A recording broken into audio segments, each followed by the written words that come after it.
Good morning to those of you who are here already. How's everyone doing? Good, you. Good.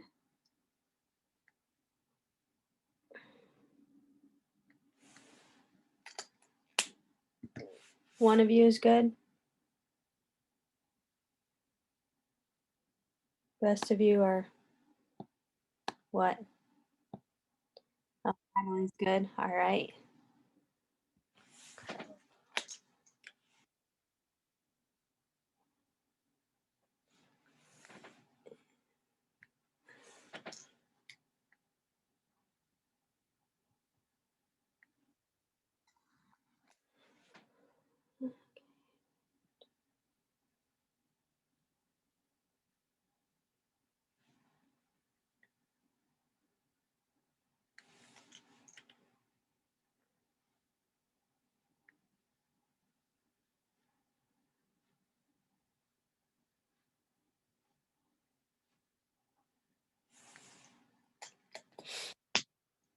Hmm.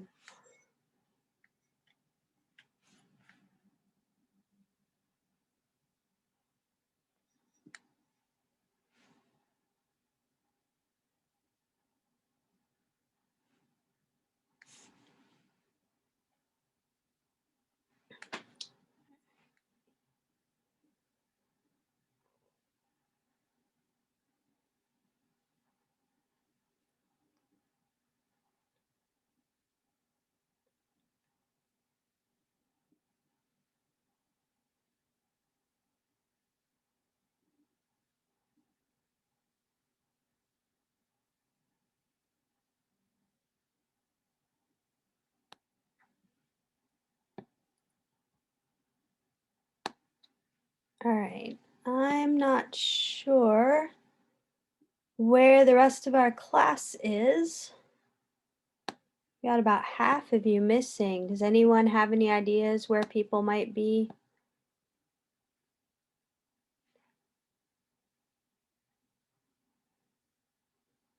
Y'all are a couple miles south of where I am, and we all know in Michigan that could mean a drastic difference in weather. We didn't get very much snow, maybe a couple inches out there, but did you guys get a lot more snow or something?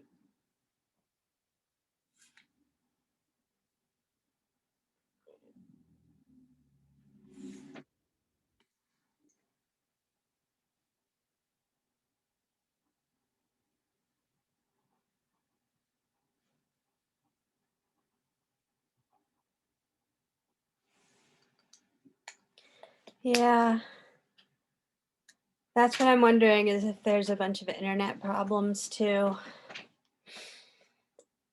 It hasn't, so far, it hasn't been too bad here for my internet this week, but you never know.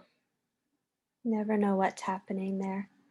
All right, well, we're gonna go ahead and get started on our things for today. So I should be sharing my screen, and you should all see the agenda for today.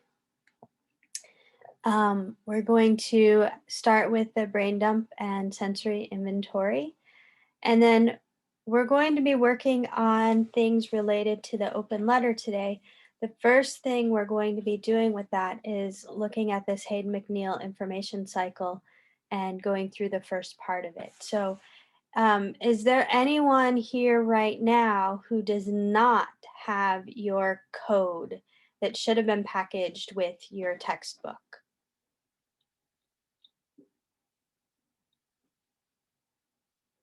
Because what I'm going to have you do, if you haven't already, is I'm going Um, to set up the I when I returned the book, when I exchanged it for the real book, the one that we're supposed to be using, Mhm. I gave it back to the girl at the front of the desk, and apparently I had to go back to grab it, but I haven't done that yet. And mine's in my mom's car, and she doesn't get off work till like 3. Okay. Yeah, no problem. I mean, if you don't have yours today, that's okay. I mean, it's ideal if you do that way. If there are any problems with them, we can troubleshoot it, but it's okay if you don't have it. When you do, when you do get your code, try to use it right away. That way, if there are any problems, you can let me know and we can figure out what's going on with it. Okay. Okay. And Brayden, there weren't enough books the first time.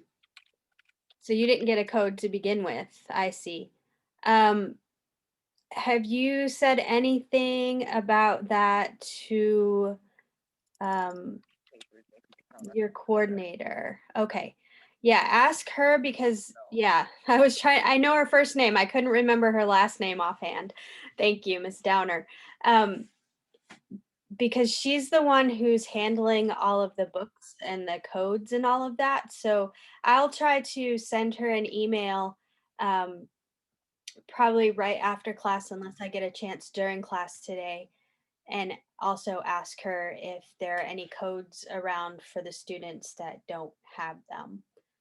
So if you let me know, I'm going to make a list or a note here. So I know Brayden needs the code. Is there anyone else who does not have, sorry, I can't write and talk at the same time, who does not have the code? Dean, I think you said you need to go pick yours up. Is that correct? Yeah, after school today, I'm gonna go to Mrs. Downer's office to grab it. Okay, great. So you have a plan, so you're going to get it. So if there's anyone else who never got one or gave theirs back and doesn't have one, if you could just let me know. Okay, so Mrs. Downer already knows, Natalie, about you. That's good. Yeah. We're not going to be doing intense stuff with it individually yet, but we will need it soon, like after next week soon. Sorry, I just got here I'm a little late. And you want to know what we're talking about, right? Yes, please. Okay, so we're talking about the code that you need for the Hayden McNeil information cycle. It was packaged, apparently they packaged it with the first textbook, the one that you weren't supposed to have been given. And I think that you were supposed to keep it when you gave that book back and got the new book. So I'm trying to figure out who is in need of that code, who Oh, still I think has I it, still have my book here, who's so in need let of me it. check real quick. What was that? I said I think I still have my book here, so I'm gonna check real quick. Okay, great. Let's see. All right, so Carlos.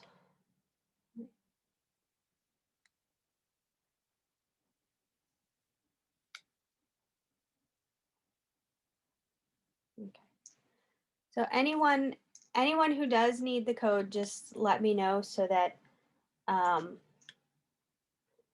can make sure that Miss Downer knows how many of you to expect to be getting one.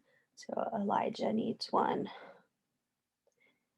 Yeah, I don't know. We still do not know what happened with that textbook mix-up. The bookstore had the correct book listed for my class, but for some reason they still gave you the other book. And then one of my colleagues who teaches at, which one was it that it was either Godwin or Godfrey Lee. She teaches at both of them and I always get them mixed up. But one of those classes, they never even got their book, which was the first one you were given. So somehow there was a whole mix up of books and codes and everything that's still trying to be straightened out. And then there were other classes with a different textbook whose students were told those books won't even be available until February. So our bookstore, if you haven't realized it, if you haven't experienced it yet, our bookstore is not the most efficient or the most organized and the most reliable. So I wish I could change that, but I don't have that power, unfortunately. All right. Before we get started on the this brain dump and sensory inventory, does anyone have any questions or concerns about anything at this point? anything you're wondering about or worrying about that you want to bring up. You can either type it in the chat, you can direct message it to me in the chat if you'd prefer not to have the whole class see it, or you can unmute yourself and share with us any questions or concerns. Or if anyone has any stories you want to tell, anything you just want to share, we're always good for that too.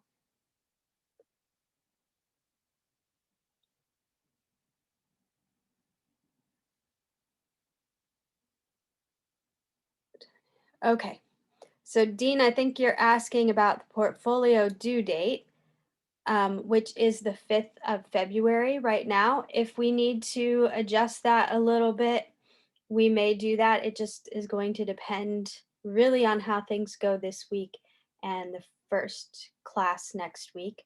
But I'm pretty sure we're going to be ready to turn it in on the 5th.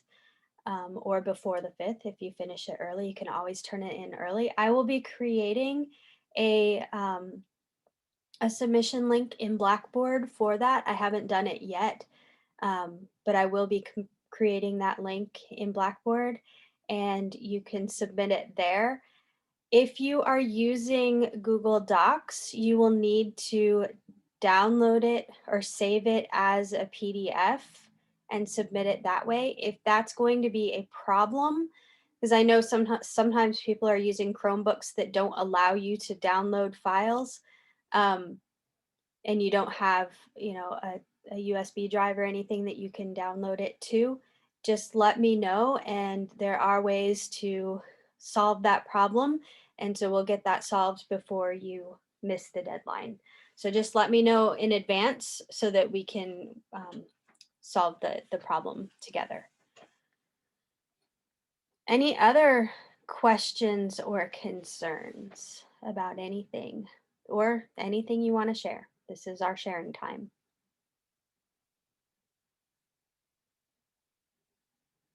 No? Okay. Well, in that case, go ahead and get your paper, notebook, open document, whatever it is you're using for your brain dumps and sensory inventories. Go ahead and get that out. I'm going to get my timer set up, and we're going to have 2 minutes on the clock again. Eventually, meaning starting next week, we're going to increase that time by a minute, and then after a couple weeks, we'll increase it again by a minute. So we'll be extending this brain dumping free writing time. But today we're going to do 2 minutes, and then we'll have another approximately 2 minutes for the sensory inventory after that. Remember, you are including these in your portfolio. I won't be reading them. I'm really just going to be looking to see that you're doing them. So you don't have to censor what you're writing, because I'm not going to read it. I've actually perfected that art pretty well of just skimming through to see things are done without spending time reading them. Right. Okay, Kellen, that's good to know that you got home safely. I was kind of wondering about that, because I know some of you travel back and forth between the campus and your homes for classes, and so I'm glad you were safe in that. Let's see. All right, so we're going to do our brain dump starting now, and I will stop you after 2 minutes and transition to the sensory inventory. Go ahead.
Oh, that was a fast 2 minutes.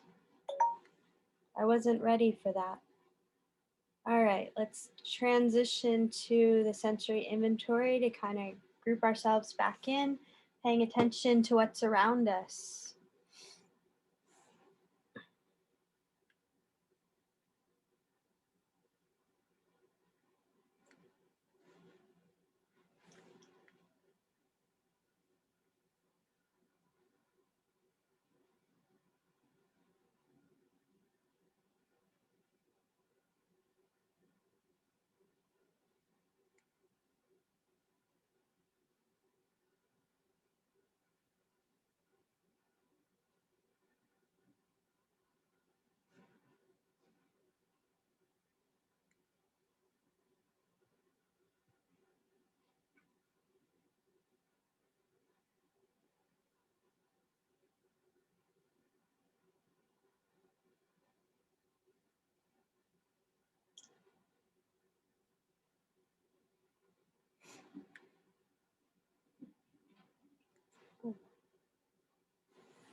All right. You can go ahead and kind of finish up if you're still working on that 5 senses inventory. Go ahead and finish that up. Has anyone had any questions or anything come to mind in that process of writing?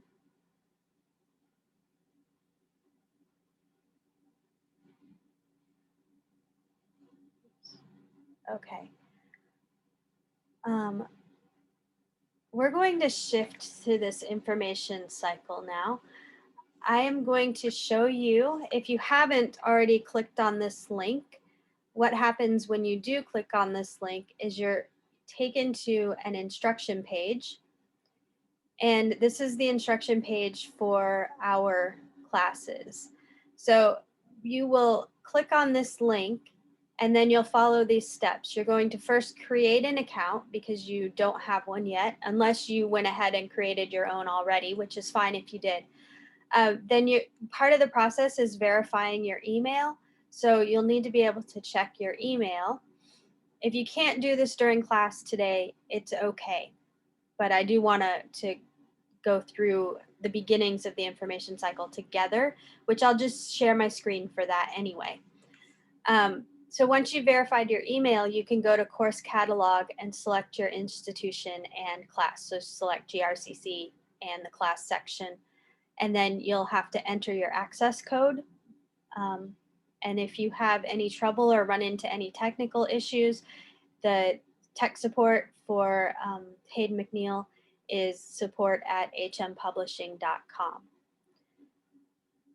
So we're going to go ahead and click that link to open this up. Now, I am already logged in, but you will come to a login page that will ask for your username and password, but it'll also give you the option to create an account. And that's what you'll do, the process we just talked about. So you'll go through and you'll create your account. And then once you do have your login and you come back to logging in, you can go to existing user once you're all logged in. But to find your class, our class, you would use the course catalog, and you will come down to choose an institution, and you'll keep scrolling down until you get to Grand Rapids Community College. All right, and then I'm already enrolled here, so it's not going to let me use the drop down to find any other courses. But if I weren't enrolled, there would be a drop down where you could find the course. It will have our number and my name, and that's the course that you would select. And once you select that, you'll be enrolled in it. So I'm going to go back to my courses. Sorry to interrupt you. Yeah, go ahead. What is the login to the course that we use again? Or do we have to create it before we use that? Yeah, you have to create it. So that was going through, is it this? Yeah.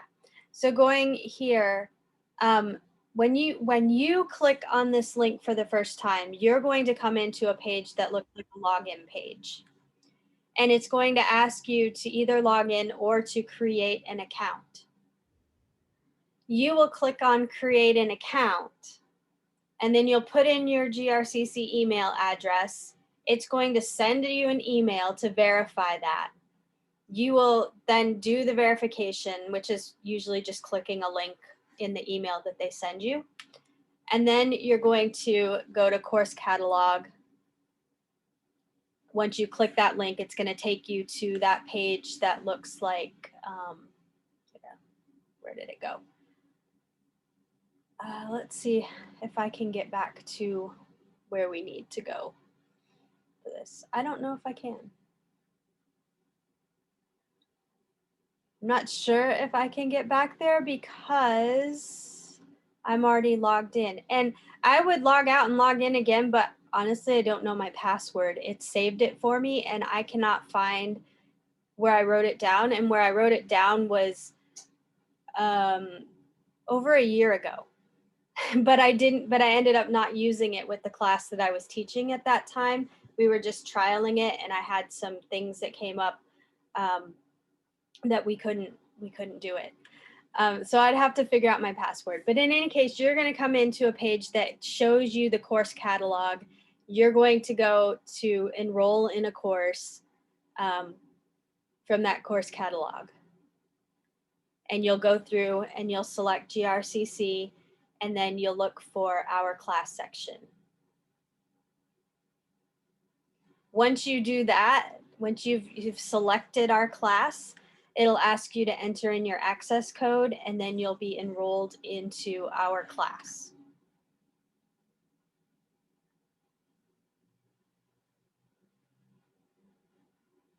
So for those of you who do have your codes and are able to do both, try to work through the login and make sure you can check your email, like you're able to do all of that right now, it would be nice, it would be good, I think, if you could do that.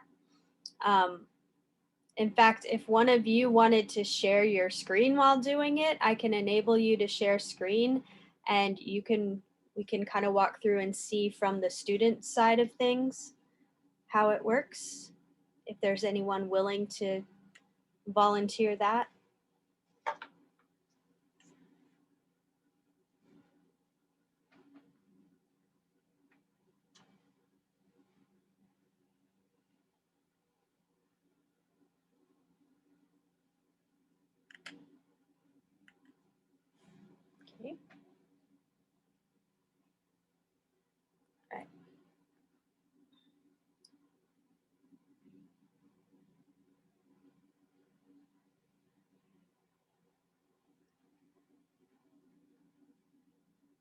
Okay, so here's where you can see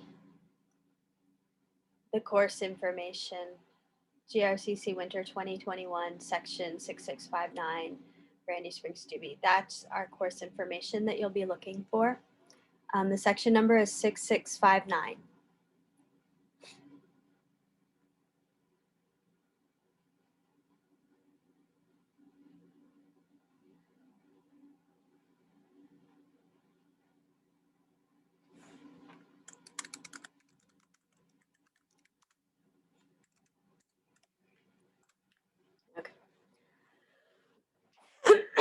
Excuse me.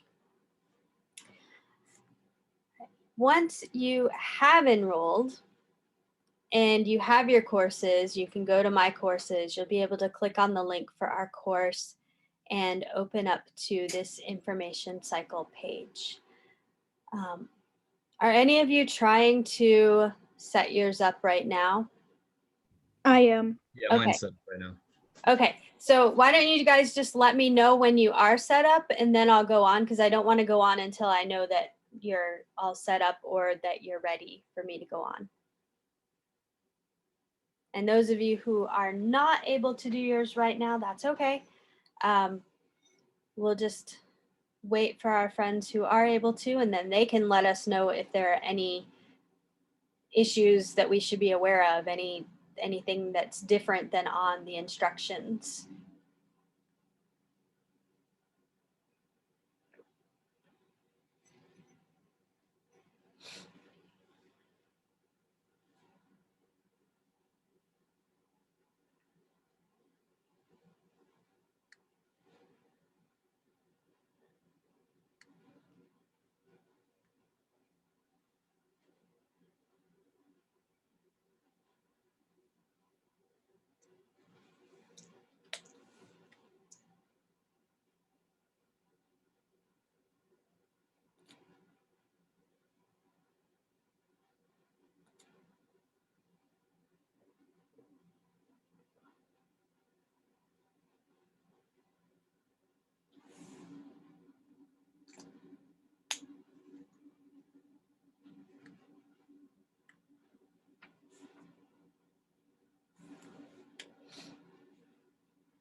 Okay, great, Adina. Enrolled.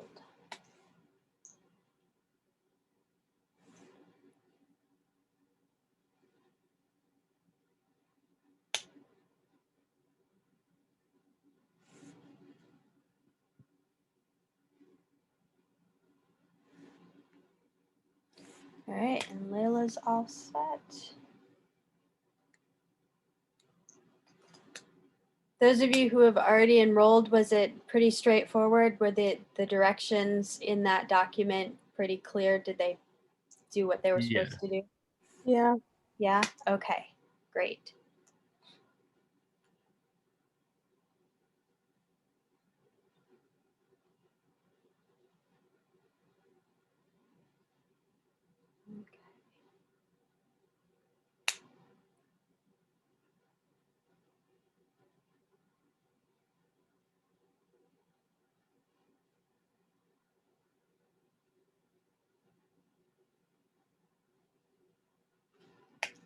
Okay, good. Caitlin's done.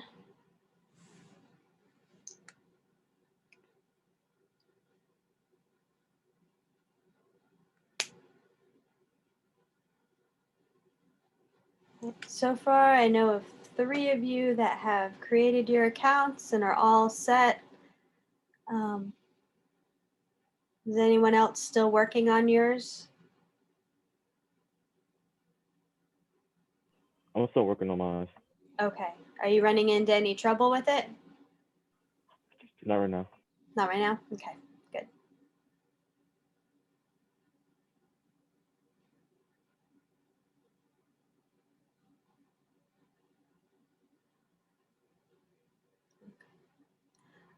Also, while we're waiting I see that it is still snowing, and I know that there's a weather advisory at least through 4 this afternoon. At least that's what it said last night. I have no idea what it says this morning. I haven't checked yet, but knowing that some of you are heading back to campus or to other places after class, I plan on ending about 10 minutes early today to give you a little extra time. But if you need more time than that to be safe in your travels, wherever you have to go, please go ahead and just log out early if you need to. Remember that these classes are recorded, and I'm trying to get the videos linked on Blackboard the same day, if not the very next day. So all of our classes so far, the recording links are on Blackboard for you. I see that some of you have watched them because I can see that in YouTube, not who watches them, but how many times they've been viewed. And one of the good things about YouTube is you can fast forward through sections that you don't need to watch or that are just kind of, you know, not very active.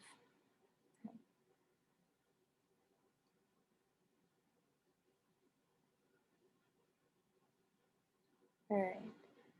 I think Elijah and I don't know who else might be working on creating an account, but because we want to try to finish early today, I would like to go ahead and start looking at the information cycle. So if you're still working on creating your account, go ahead and do that.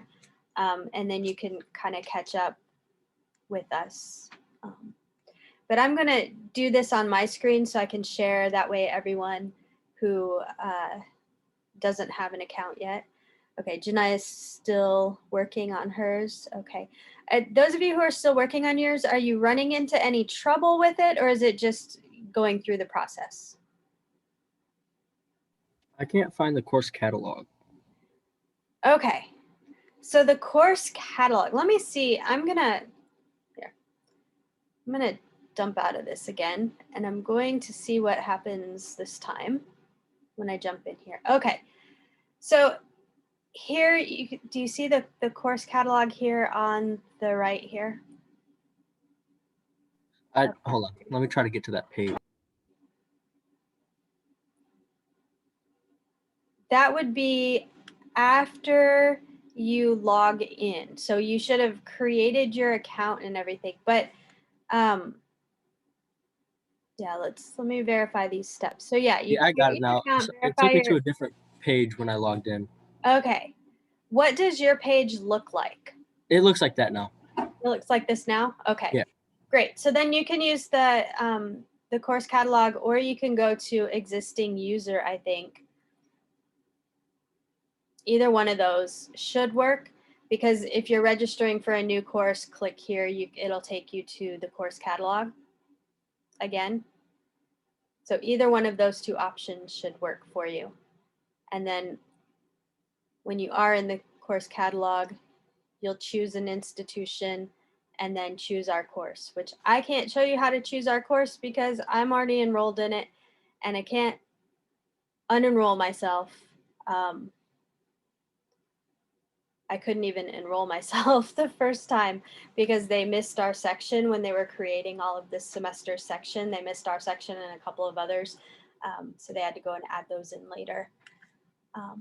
Yeah, but so then once you choose the institution, you can choose our section, and then you should be enrolled in our course.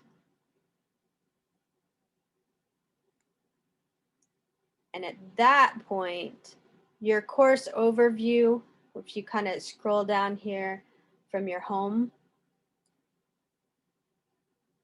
your course overview should just have this course in it.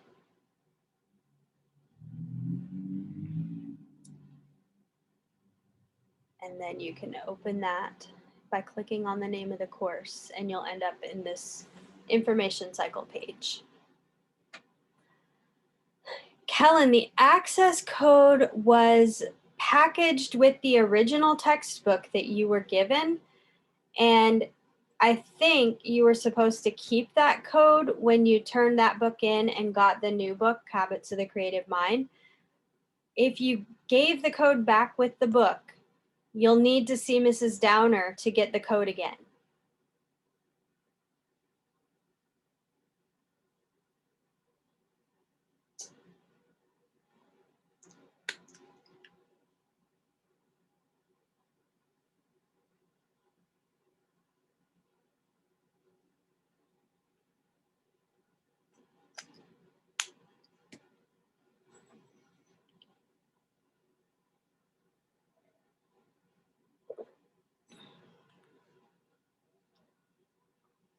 All right, so we're gonna go ahead and go on. I know some of you are still working on your creating your account, but I think it should go quickly enough that you can jump back in with us shortly. If you do run into problems, let me know and I'll stop and try and help you out. But the information cycle is a way of looking at information and a way of approaching research that is maybe a little different than you have experienced in the past, or maybe a little organized, a little more organized than you've seen this kind of work before. And let's see, I have a message I have to respond to real quick here.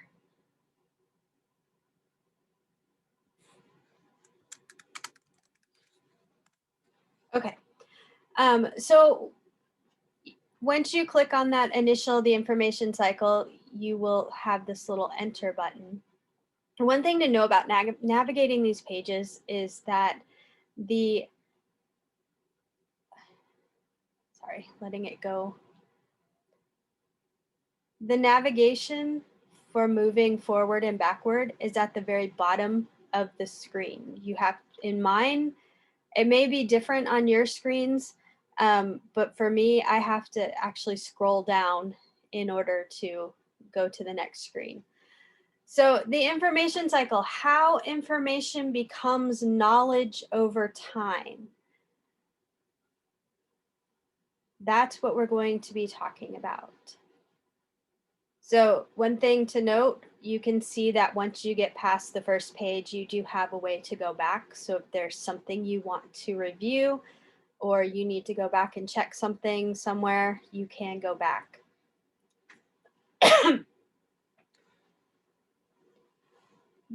Different kinds of information, from tweets and newscasts to scholarly articles and Wikipedia, are created at different points in time and distributed across different media in response to other pieces of information.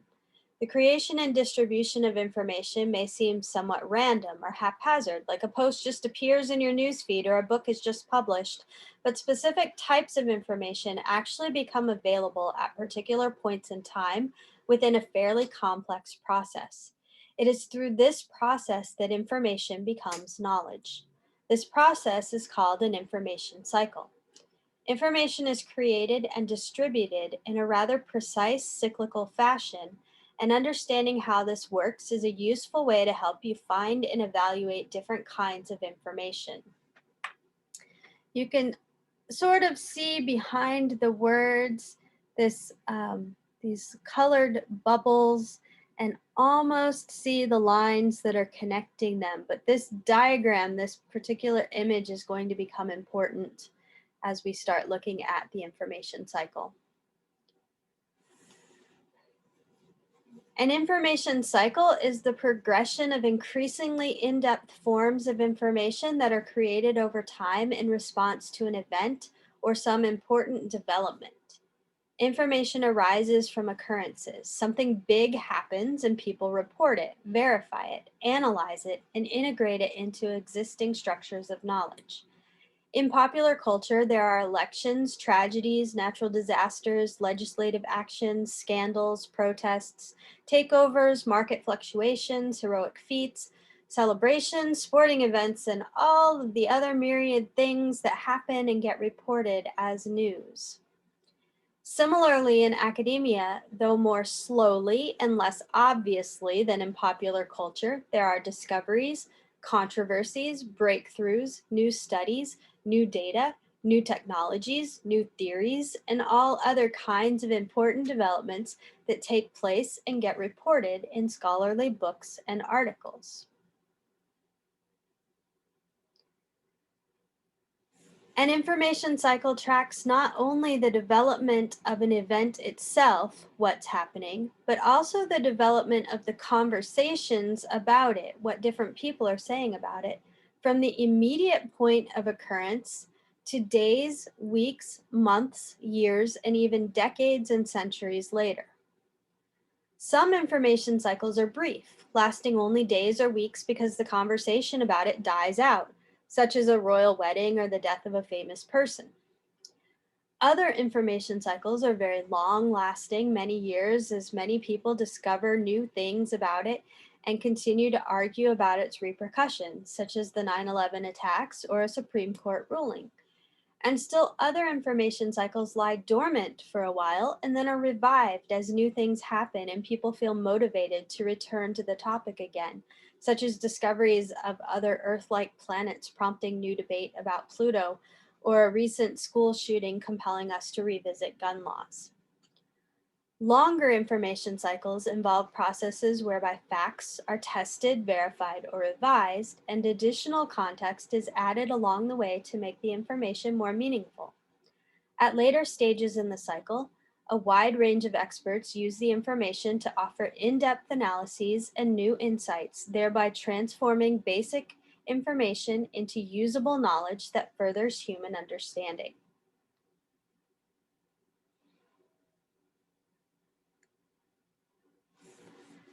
Any kind of event or occurrence, whether in popular or academic culture, starts an information cycle. Volcanoes erupt in Hawaii, a new president is elected, the oldest known dinosaur fossil is discovered in Madagascar, Hubble discovers deep field galaxies, and so on. Countless information cycles begin and are added to every day. In this activity, the information cycle will be explained using a specific event, the NFL concussion settlement, starting with the initial announcement and including fallout, new research, and continuing controversy years later. This is a vast topic, so not all information that has been made available over the last several years concerning the NFL concussion settlement is available in this activity. What you will find is a cross-section of the different information sources pertaining to this event. All right, so that's our introduction to the information cycle, but we haven't seen it in action yet, and we're going to see it in action looking at this NFL concussion settlement. But before we start looking at it in action, does anyone have any questions about what we just read?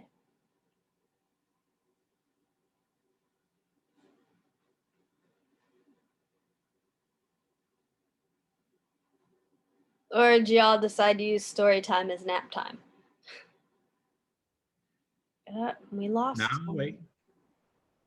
What? I said I'm awake. You're awake? Okay, good. All right, so let's go ahead and take a look at this NFL concussion settlement in the information cycle and see what this is all about. Okay, so first we have some instructions here.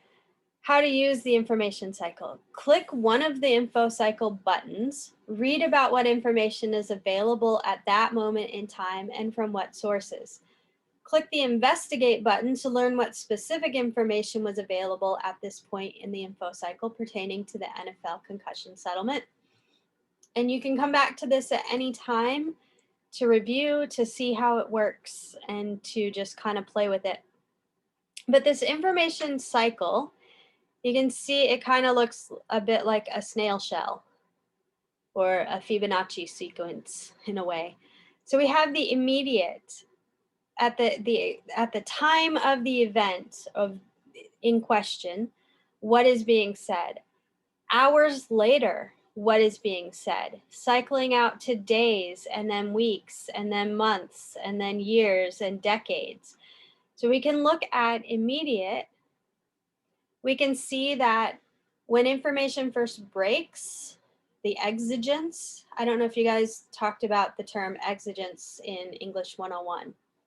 It's kind of related to the kairos. So the exigence is the cause or the immediate action that causes the media to take notice. So when the information first breaks, there are sources and outlets that specialize in providing immediate information to the public as it becomes available. Sources include social media, 24-hour news. The information can be breaking news, initial reactions, early facts, but also confusion and misinformation because so little is known at this point.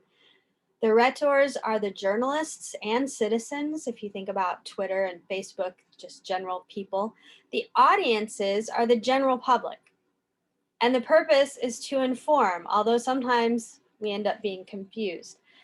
So as far as this NFL concussion settlement goes, the immediate information, Twitter blew up around noon on Thursday, August 29th, 2013, with the announcement of an historic settlement between the National Football League and former players in a concussion lawsuit. CBS Sports columnist Ryan Wilson was among the many reporters live tweeting this breaking news. The NFL agreed to pay $765 million to over 4,500 players to settle a lawsuit alleging the league covered up and played down the health risks of football-related concussions. So we actually have, we can see that tweet. We can go to Twitter slowly, but we can go to Twitter. And we can actually see that tweet from August 2013, and we can see the conversation that takes place around it. So we only actually have 2 replies here, which is interesting, I find. Right.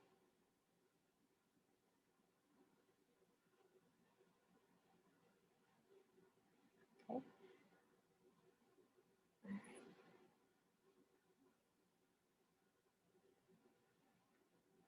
And some more immediate here.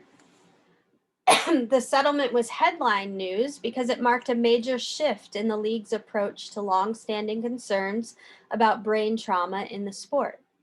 Notably, many people on social media and cable news misunderstood the settlement at this early point, assuming incorrectly that the monetary awards were for the concussions. But the settlement was actually about the NFL's wrongdoing with concussion research. And here we have a lovely tweet. Moron columnist completely misunderstands NFL concussion lawsuit. And so here's the original press release that receives this tweet. NFL retired players resolve concussion litigation. Court appointed mediator hails historic agreement. And then again, well, this one we're not allowed to see. So I can't log in, so we can't look at that. And that is something that happens, and I'm actually going to make a note of that to let the creators of this know that we can't access.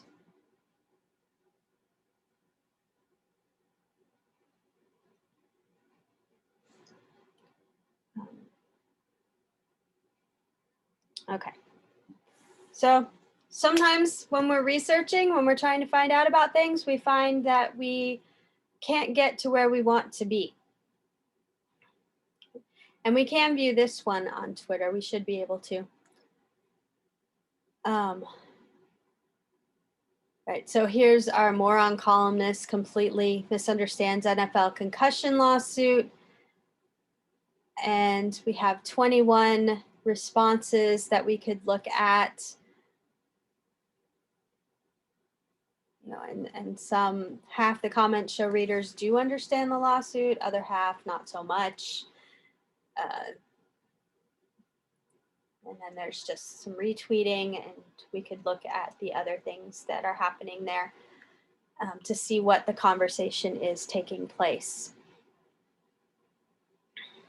Right, so that was the immediate. That was the most closely timed to the actual event information that was out. And if we were to go hours later, in the hours after an event, other types of news outlets and sources come on the information scene and play their part in the cycle. These sources provide some of the same kinds of information as the immediate ones, which continue to generate material, but as time passes, new sources also begin to layer on additional information.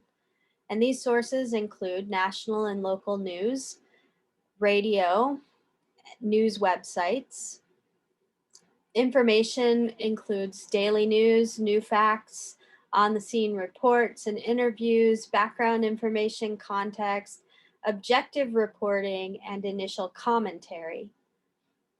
The rhetors at this point become the journalists in major news organizations. So it's not just the general public now. Now we're getting people who are, professionals in sharing information. But the audience is still the general public. And that group is seeking out trusted sources. The purpose is to inform still. It's to also establish an early sense of the facts, the timeline, the people, the causes, the consequences, etc. So let's see what was said just hours after the settlement was announced. The day after the NFL announcement, every news outlet highlighted the details of the settlement, noting both what was known and not yet known. So we would, how much money would specific individuals get? Would the settlement receive final approval from the U.S. District Court judge? And we can look at the CNN coverage, see what's there. Hopefully a video won't automatically start playing, as CNN often has happened.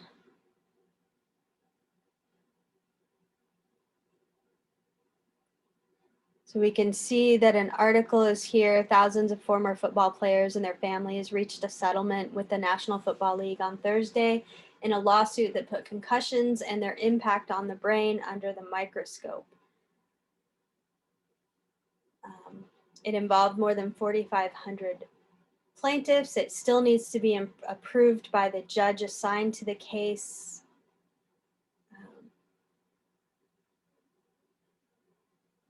They want the brain studied, so we can see that this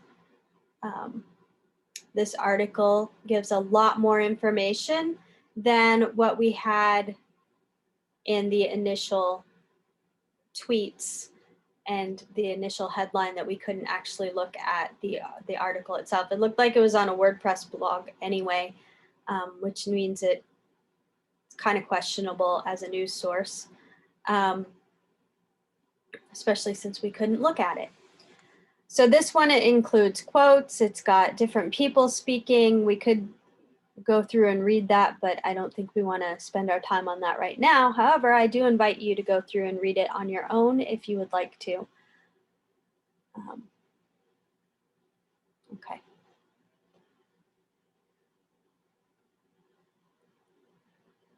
These sources also provided the public with more background information about the case, since the lawsuit had been filed years earlier, and gathered a variety of insiders' perspectives on the significance of the settlement. And so looks like we have, just go here. We have something from NPR, All Things Considered, NFL settles players' concussions dispute for $765 million. It's a 4-minute listen for anyone who wants to listen to it. And there is the transcript for people who would prefer not to listen to it or can't listen to it. But it's a conversation, it looks like, because it is All Things Considered. And we have some information here. The plaintiff's attorney said today the number of qualified veterans could be around 18,000. Now, as far as the money they're awarded, it's on a sliding scale based on the severity of their condition. Any player who develops a serious neurological problem will receive a substantial benefit, in some cases as high as $5 million. Families of those players who have committed suicide after suffering from chronic traumatic encephalopathy, CTE, will be eligible for compensation as well. Again, that could be a 7-figure payout. So there's more information known about how this money is going to be distributed, but there are still some questions about who exactly is going to get how much, and if it's approved by the judge and all of that. So there's more information given here that's more fact-oriented than commentary in the way that we saw with the Twitter in the moments after the initial announcement. Right, and we could continue looking at days and weeks and months and years. So let's go to years and see what's happening years later. As the public turns its attention to new news and other events, the information cycle still continues to generate new content on the original exigent issue. The audiences and purpose of the information change dramatically here, from general to specific to highly specialized.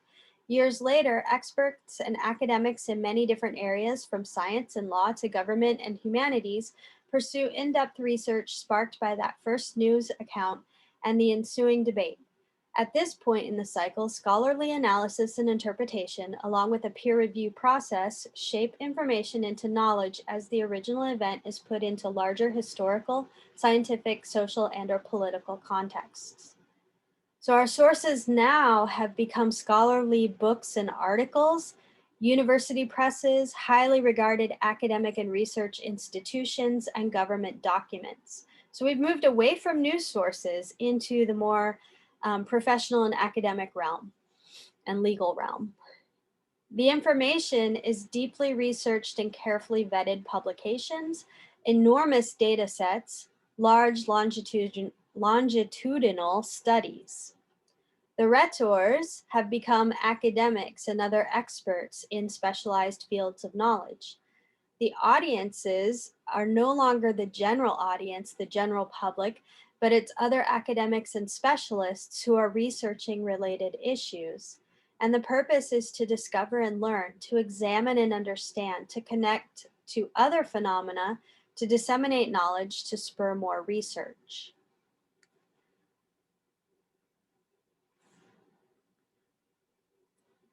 Years after the initial settlement, several major developments occur. The NFL continues to ramp up its concussion protocols, and a federal judge approves a much larger settlement for more players. So it's actually expanded the settlement.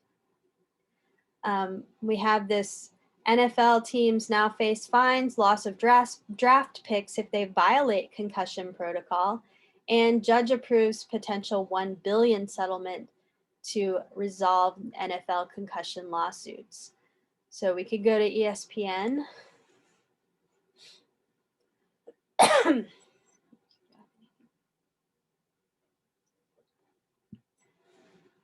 And we can see the article from July 25th, 2016 that talks about the fines that teams can face if they violate the concussion protocol.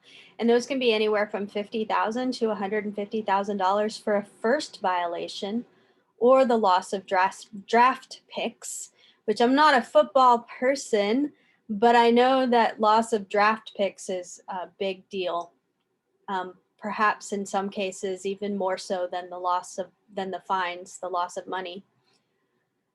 And then the fines will ramp up for additional violations, and they can become quite costly after that. Additional penalties could happen. And there's the League and Players Union will have representatives to monitor these protocols in order to enforce the new policy. An arbitrator will handle cases. So this is pretty well thought out here.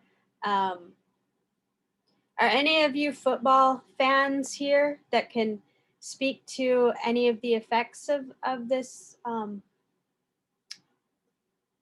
this process that's changed, the concussion protocols?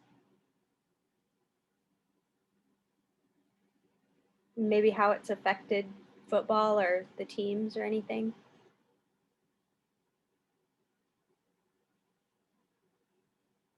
Yeah, not really any football fans around here.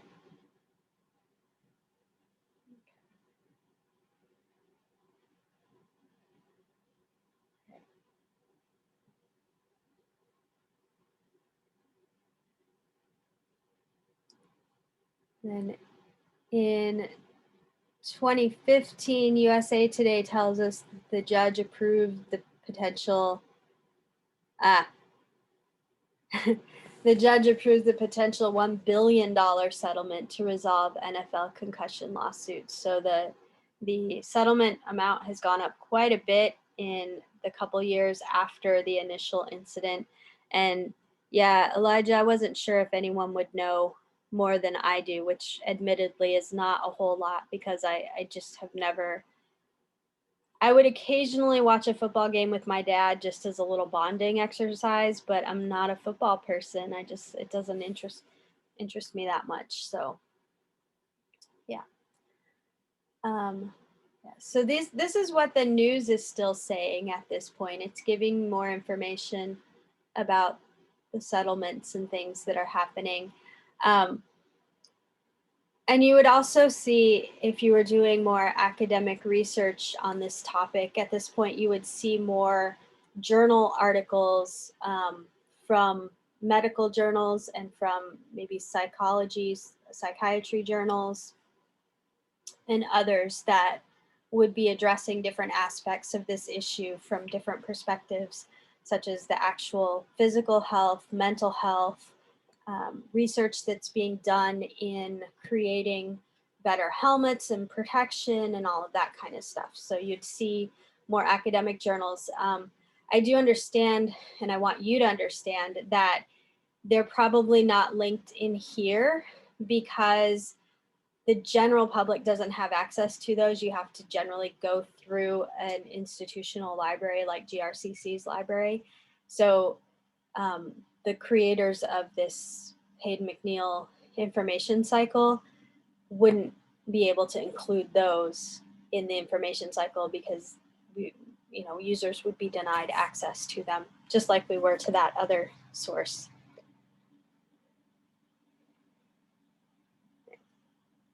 Other developments include the New York Times report on fraudulent concussion research by NFL-backed scientists and the release of the movie Concussion starring Will Smith and based on Dr. Bennett Omalu, the forensic neuropathologist who made the first discovery of CTE.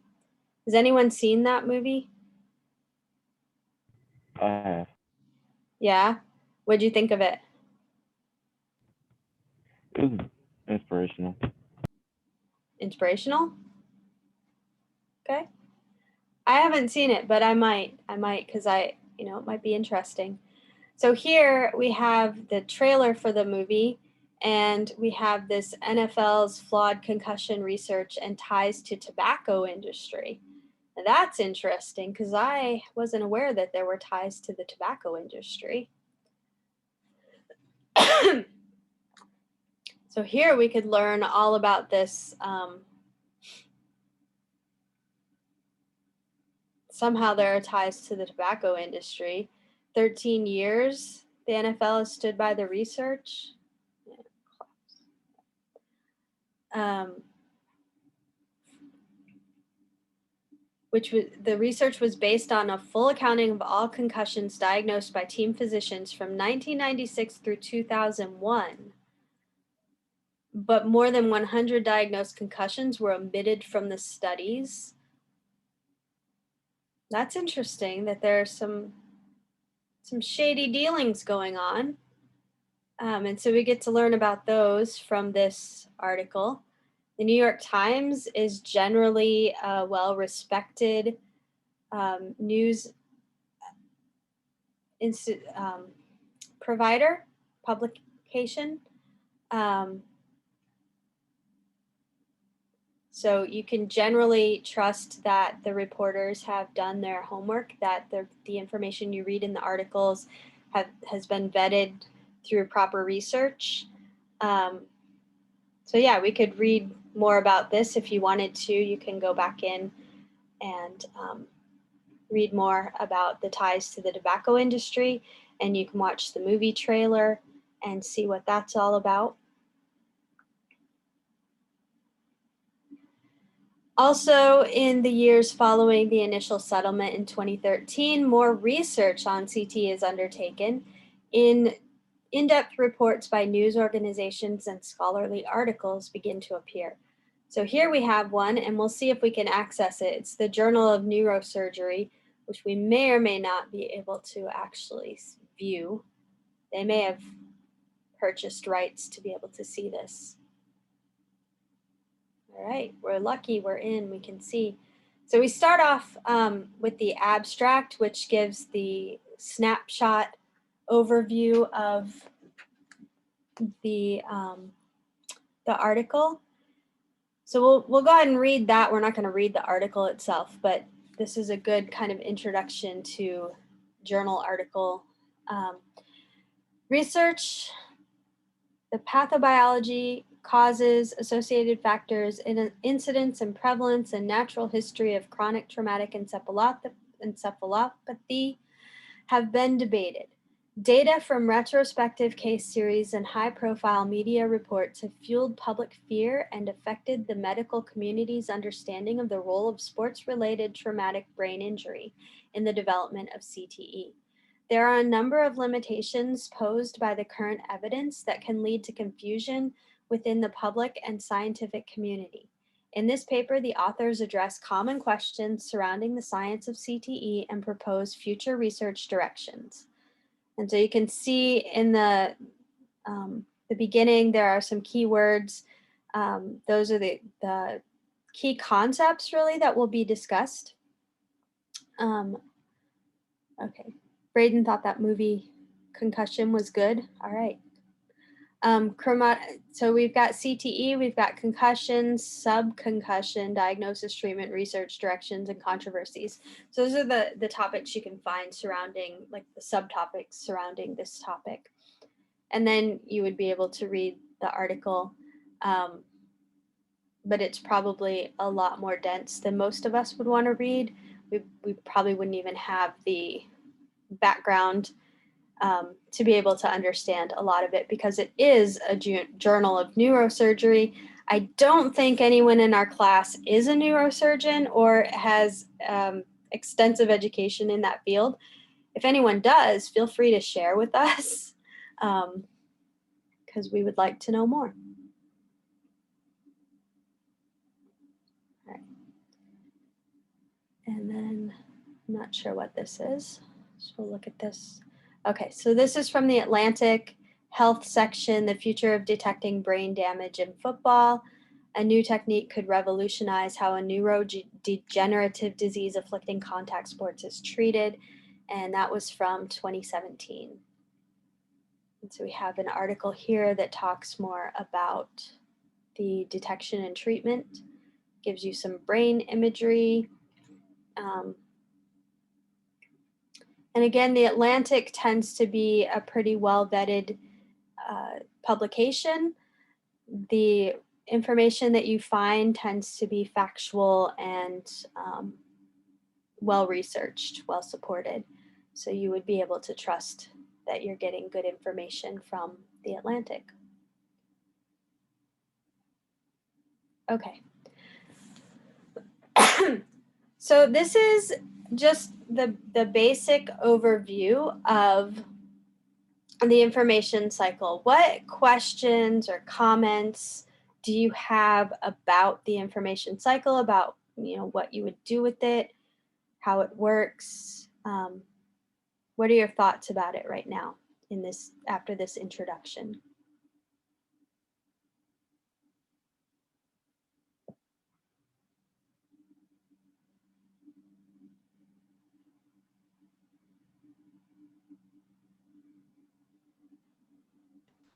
I think it's a good way to organize research. Okay.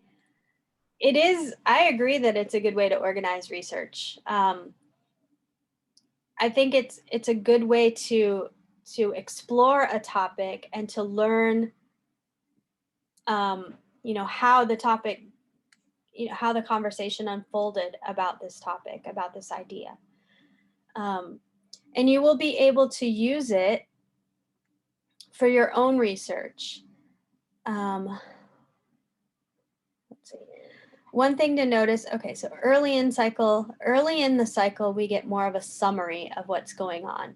So we kind of saw that when we looked, the difference between the immediate and the days and the hours. versus the years. In the years, we get more of analysis. We get more research, more analysis, more even more synthesis of how do we put this together and create something better, something new. Or we can develop the technology in creating more protective helmets and pads and all of that. We can develop the technology to detect traumatic brain injuries earlier, those kinds of things, and we can develop the protocols for dealing with those who may or are diagnosed with a concussion or other traumatic brain injury. Let me see, I'm not sure what happens here. Okay, so that takes us back to the information cycle homepage, which we don't really want to go there right now. Let's go back here. Okay. The next section that we have is the information cycle as a research tool. We're not going to do that right now. We don't have time to do that today. And I think we've had a good amount of time devoted to this. And if we spend much more, you all will completely check out if you haven't already. But I would like you to take some time to review this information cycle stuff on your own. And then there is this information cycle review and reflect quiz that I may ask you to do at some point. And it's not going to be something that would affect your grade in the course, but it would just be a way of checking to see what you're getting from this, and what maybe we should spend a little more time talking about. And once I know that everyone has an account and you know how to use it, I will be having you do some of your own research using the research tools. Okay. Any other questions or comments about the information cycle?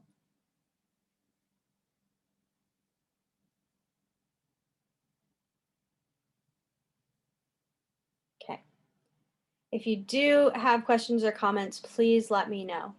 So we are going to now talk about your open letter. You were supposed to have spent time since our last class figuring out what your topic was going to be and what kind of a position you're going to take on that topic, who you would be writing to, somebody who has some authority, some power, some ability to do something about your topic or in response to your topic.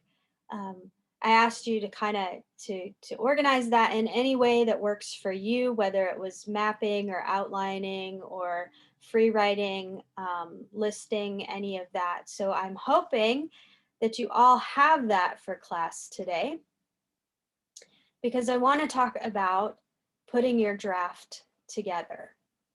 So is there anyone who is still wondering about your topic, still not quite certain what you're going to do for this?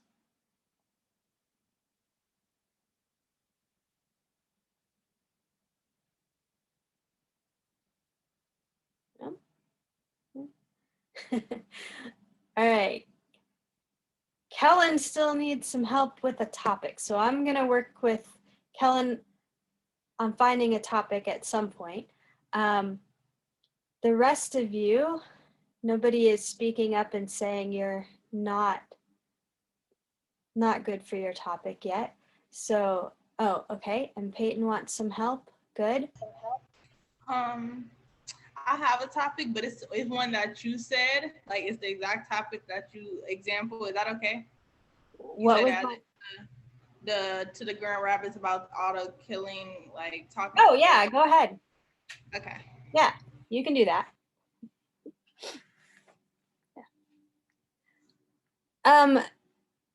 It can be any I know. So let's see. Any topic, basically any topic that you can take a position on. So you you were given the option of looking back at the papers that you wrote for English 101. It is like an argument. Yeah, it is a form of argument, but instead of an argument in essay form, it's an argument in open letter form. Which really doesn't change much, except that you're writing a letter instead of an essay, but you're still making an argument in that you're taking a position, you're supporting it with evidence and facts and testimony, other examples, and then you're asking someone to do something in response to it. So you can think of anything that you're interested in that you can take a position on. And I'm not asking you to take some major world changing thing. You can, start with things that are close to you. Look at the work that you did in English 101. Is there anything from your papers that you could take and turn into an open letter to someone? So if you wrote, let me find my cheat sheet here. Okay, here it is. So some of you said that you wrote papers on things like forensic science, music, cars, child development, the Iranian Revolution, Nixon's war on drugs. Those were some of the topics you guys mentioned doing your research on in English 101. What is something about those things that you could take a position on? Let's use Nixon's war on drugs. We see more and more today asking for the decriminalization and the legalization of recreational drug use. And some limit that to marijuana, and some want to extend it to all drugs. And maybe you have a particular view on that, and it's based on things you've read and things you understand from news, from other sources, from wherever you get your information, and you want to take a stand, and you want to write to, maybe you want to write to President Biden because he's kind of doing his thing right now of signing a lot of executive orders, and the Congress and Senate are, getting ready for new things based on his administration. So maybe you see this as a good time, or maybe it's not Biden, but you want to write to one of our representatives, one of our congressional reps or our senators to propose consideration of a particular decriminalization or legalization. Or maybe you have the opposite view and you think, no, we should not be decriminalizing and legalizing this drug use, that it's going to create more problems for whatever reasons. So you could write that letter. If you were writing about music, one of the examples I was talking with someone about, and I can't remember who, and I'm really sorry about that. But it was talking about, like, maybe, you're really inspired by music and you see the lack of music education in our schools as, kind of detrimental to our overall education and development. And you want to write to the superintendent of schools advocating for required music classes from kindergarten all the way through 12th grade.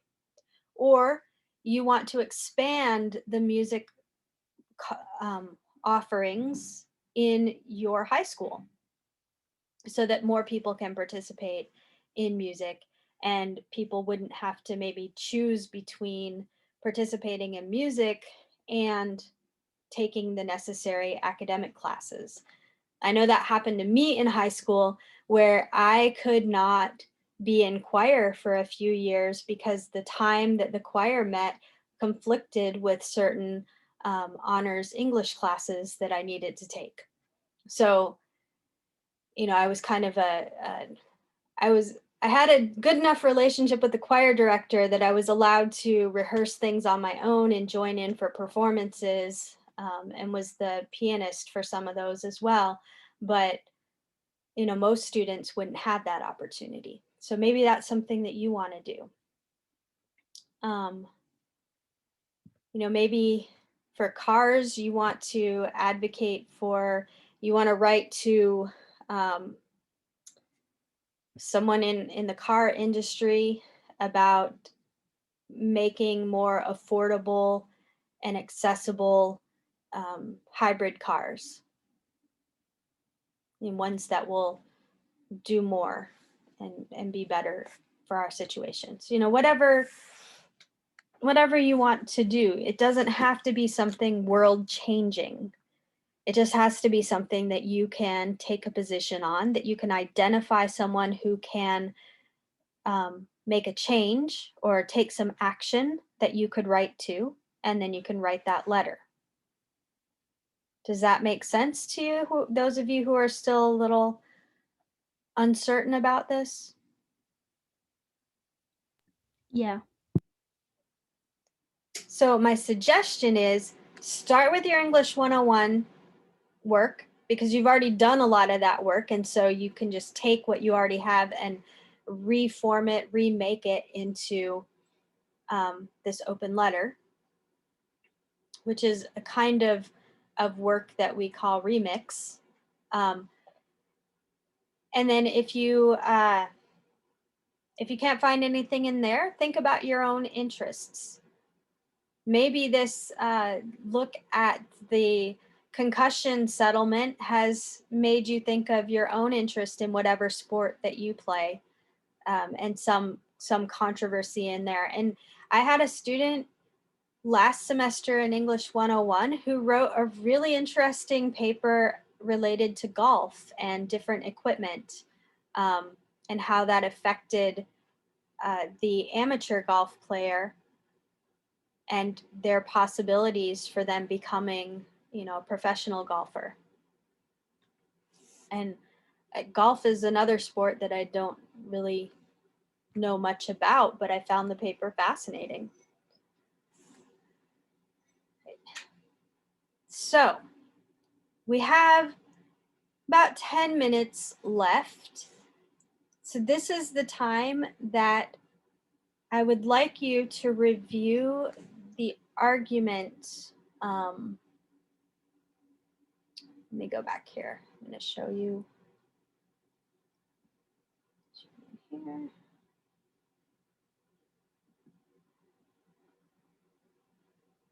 I'm taking a position, the reasoned argument presentation, which you all have access to through last week's agenda, week 2 agenda. And you want to go back and look at the different kinds of arguments. We've got causal arguments. So one thing causes another. We have the definition argument, attempting to define one thing in terms of another. We have other types of arguments, including evaluative arguments, proposal arguments, and then we also have counter arguments, which are a good part of any argument, is attempting to refute or oppose a claim, anticipating any objections and addressing those rather than just ignoring them, as we often tend to do.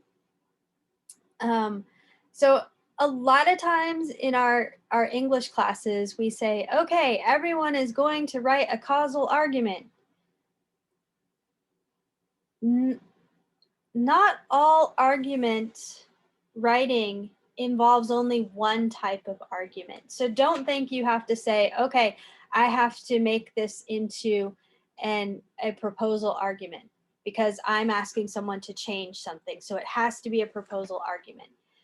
Proposal might be part of your argument. You may also include definition in yours to make sure that you are very clear in what you are arguing for. You might be evaluating something and then making a proposal based on that evaluation. It's really your choice how you want to put that together. But one thing we do have to keep in mind is that any argument needs to have a balance of logos and pathos and ethos. So you need to have reason, you need to have evidence, facts, figures, real good solid information. You should try to appeal to the emotion or use emotion in your argument in a reasoned manner. This isn't a rant, it's an argument. But you can tug at the heartstrings a little, or you can, try to get people to tap into their feelings of anger or outrage, but in a reasoned manner. And the ethos is you as a writer are drawing upon credible sources. So you're making sure that you are pulling from credible sources. What questions do you have for me right now about this open letter?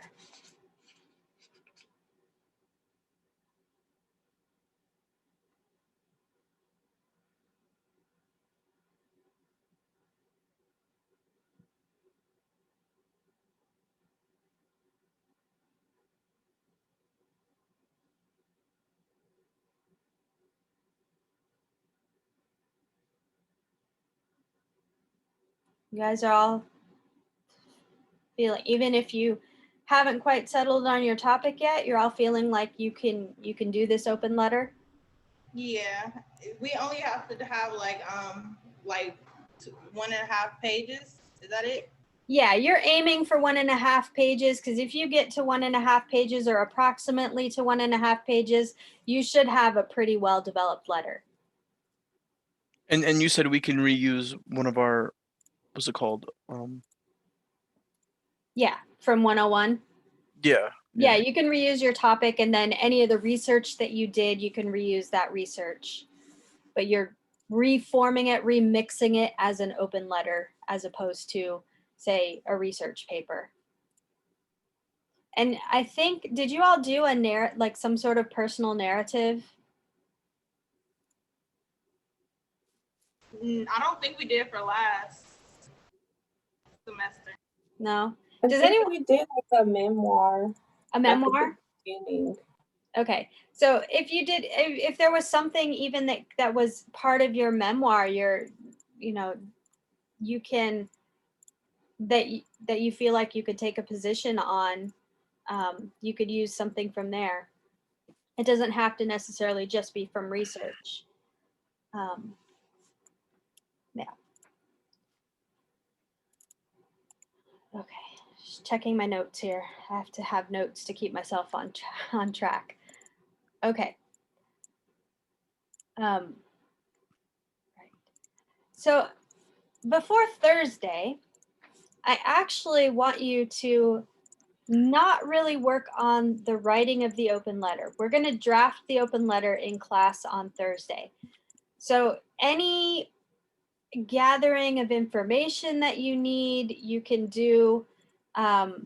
Any kind of outlining, organizing that you need to do, you can do that before Thursday. But what I really want you to do is read these selections from Habits of the Creative Mind. It's not, even though it's 3 things, it's not a long, there are not that many pages, really, is what I'm trying to say. If I could speak and think clearly. I admit I'm a little distracted by the increasing snowfall outside. So it's muddling my thoughts a little bit. But I would like you to read On Letting Go of Writing by Formula, On Confronting the Unknown, and then the essay at the back of the book called Occupied Territory. Occupied Territory is the one that's going to take you the longest to read. You do not have to do a close reading of it. Just do a quick read of it, which means you don't have to pay attention to the details so much. Some of the longer, denser sections you could skim a bit. If we have time on Thursday, we'll do some activities with it. We'll be doing this, if it's not a 5-paragraph essay, what is it? And Rebecca Solnit confronts the unexpected. Those are 2 of the practice sessions that we'll kind of adapt for classwork if we have time. I'm going to change these 2 things around, the habits discussion and the open letter, so that we can spend a good portion of class drafting the open letter. That way I can be here for you to ask questions, for you to talk to, share things with me if you want me to see things, kind of more of an interactive work time. Can we start? Oh. I couldn't hear you. Can you say that again? Can we start our open letter like today if we wanted to? Oh yeah, absolutely. You can. Yeah, I already started. I'm sorry. No, that's fine. You don't have to apologize for that. If you have started, that's great. If you haven't started yet, that's okay too. We are going to use the time in class. So those of you who have already started, you may need, you may want to run it by me, or you may want to say, hey, can I talk to one of my classmates about it, as a more informal discussion of it and see how things are going. Those of you who need to get started will have specific dedicated time to start. I know that you have a lot of things you're juggling with other classes, with jobs and family requirements and other extracurricular activities and things. So I like to give time during class time for actual writing when we do these projects. So I'm giving you that on Thursday. And then after we spend a good portion of time on the open letter, we'll come back to these discussions. So even those of you who, if you've already got your letter drafted or mostly drafted and you finish a little early, you can work on the reading assignment if you didn't finish that. So if you didn't finish these pages, you could, work on reading those or finishing up those pages for reading. Does that make sense?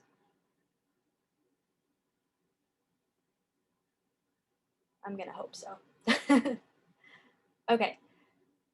So again, I want to give you time if you have to go out and travel anywhere for your next class or activity or job or whatever. I don't want people to feel like they're rushing. So I am going to end early today. So again, kind of at least have your plan together, even if you haven't started your draft. If you have started your draft and you want to keep working on it, or you want to go ahead and start drafting, please do. There's nothing saying you can't do that. You can, absolutely. Try to get this reading done so that it'll make these activities go better on Thursday. And then to look ahead, before next Tuesday's class, you're going to finish your drafts. You're also going to prepare a short cover letter, kind of memo-y type of cover letter. It's just very short, where you're going to tell your writing group, because you're going to meet with a small group next week on Tuesday. You're just going to tell them what it is you need to know, what feedback you need from them about your letter. You can use bullet points. It's not a very formal letter. It's just, hey, classmates, can you help me with XYZ? Thanks. See you in class, kind of thing. And you'll be sharing your drafts and these letters in small groups here on Zoom on Tuesday next week. So that's kind of a preview of what's coming up. If you have any questions, you can stick around. I know if you still want to talk about a topic, you can stick around for a few minutes. Otherwise, you are free to log out and go on to whatever you need to do today. Thank you. Thank you. Have a good one.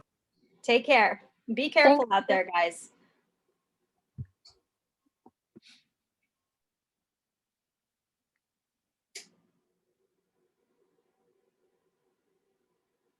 All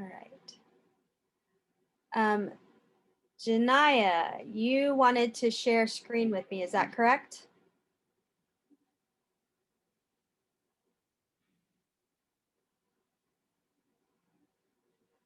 Janaya, are you still here? Okay, I couldn't hear you. No, I'm sorry. I just unmuted myself. Okay, there we go. Okay, so you want to share screen with me, which means I need to give you that permission. Let me. Okay, you should have permission now to share your screen. Okay, can you see it? Yes, I can. Oh, I love the flowers. They're so happy. Okay, so you want What's to, next? pardon? Like, what's the next step? Okay, so the next thing you want to do is, you see over on the right side, the course catalog, go ahead and click on that. Okay. Choose an institution, scroll down to Grand Rapids Community College, wherever that is, down there. Okay. All right, so now you want to go to enroll. Okay, that was not popping up when I picked Yeah, it. sometimes it's slow or it's just weird. So now at that drop down, you want to look for 6659. It's probably toward the bottom because they had to add it in late, is my guess. No, where is it? Oh, right here? There we go, yep. Okay. And submit. And then- Okay, and then you would put in your access code.